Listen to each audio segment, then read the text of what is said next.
ਅਸੀਂ ਲੈ ਕੇ ਆ ਗਏ ਅੱਜ ਮਾਇਓਨੀਜ਼ ਬਣਾਉਣ ਦਾ ਸਭ ਤੋਂ ਆਸਾਨ ਤਰੀਕਾ। ਅਸੀਂ ਲਵਾਂਗੇ 2 ਅੰਡੇ, ਬਲੈਂਡਰ ਜੱਗ ਦੇ ਵਿੱਚ ਪਾ ਲਵਾਂਗੇ। 2 ਅੰਡੇ ਅਸੀਂ ਬਲੈਂਡਰ ਜੱਗ ਦੇ ਵਿੱਚ ਪਾ ਕੇ ਉਸ ਤੋਂ ਬਾਅਦ ਦੂਸਰੇ ਇਨਗਰੀਡੀਅੰਟਸ ਪਾਵਾਂਗੇ।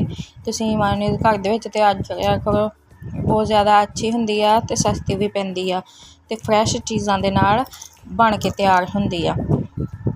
ਅਤੇ ਉਸ ਤੋਂ ਬਾਅਦ ਅਸੀਂ ਪਾਵਾਂਗੇ ਅੱਧੀ ਚਮਚੀ ਕਾਲੀ ਮਿਰਚਾਂ ਦੀ, ਅਤੇ ਉਸ ਤੋਂ ਬਾਅਦ ਪਾਵਾਂਗੇ ਅੱਧੀ ਚਮਚੀ ਨਮਕ ਦੀ।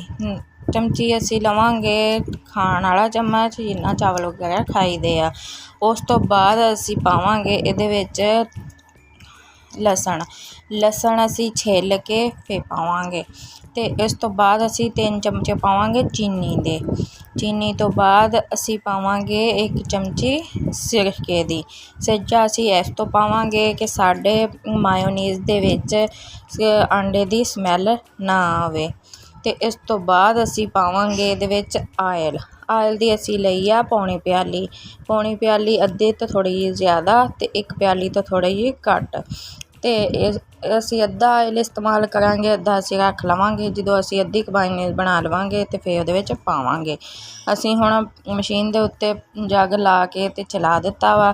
ਇਹਨੂੰ 5-7 ਮਿੰਟ ਚਲਾਉਣ ਤੋਂ ਬਾਅਦ ਅਸੀਂ ਇਹਦੇ ਵਿੱਚ ਜਿਹੜਾ ਥੋੜ੍ਹਾ ਜਿਹਾ ਆਇਲ ਰਹਿ ਗਿਆ ਸੀ ਉਹ ਵੀ ਪਾ ਦੇਵਾਂਗੇ। ਪਾ ਕੇ ਅਤੇ ਅਸੀਂ 2 ਮਿੰਟ ਮਸ਼ੀਨ ਨੂੰ ਹੋਰ ਚਲਾ ਦੇਵਾਂਗੇ। ਅਤੇ ਤੁਸੀਂ ਦੇਖ ਸਕਦੇ ਆ ਸਾਡੀ ਮਾਇਓਨੀਜ਼ ਕਿੰਨੀ ਸੋਹਣੀ ਬਣ ਕੇ ਤਿਆਰ ਹੋ ਗਈ ਆ, ਅਤੇ ਇਹਦਾ ਟੈਕਸਚਰ ਕੁਛ ਇਸ ਤਰ੍ਹਾਂ ਦਾ ਬਣ ਕੇ ਆਇਆ ਵਾ। ਅਤੇ ਤੁਸੀਂ ਵੀ ਘਰ ਦੇ ਵਿੱਚ ਹੀ ਤਿਆਰ ਕਰਿਆ ਕਰੋ ਮਾਇਓਨੀਜ਼। ਇਹ ਸ਼ਾਵਰਮੇ, ਬਰਗਰ, ਹਰ ਇੱਕ ਚੀਜ਼ ਦੇ ਵਿੱਚ ਇਸਤੇਮਾਲ ਹੁੰਦੀ ਆ। ਅਤੇ ਇਹਨੂੰ ਫਰਿੱਜ ਦੇ ਵਿੱਚ ਫਰੀਜ਼ ਕਰਿਓ, ਅਤੇ ਫਰੀਜ਼ ਕਰਨ ਤੋਂ ਬਾਅਦ ਇਹ ਹੋਰ ਜ਼ਿਆਦਾ ਗਾੜੀ ਹੋ ਜਾਊਗੀ ਅਤੇ ਜ਼ਾਇਕੇ ਦੇ ਵਿੱਚ ਵੀ ਬਹੁਤ ਅੱਛੀ ਹੁੰਦੀ ਆ।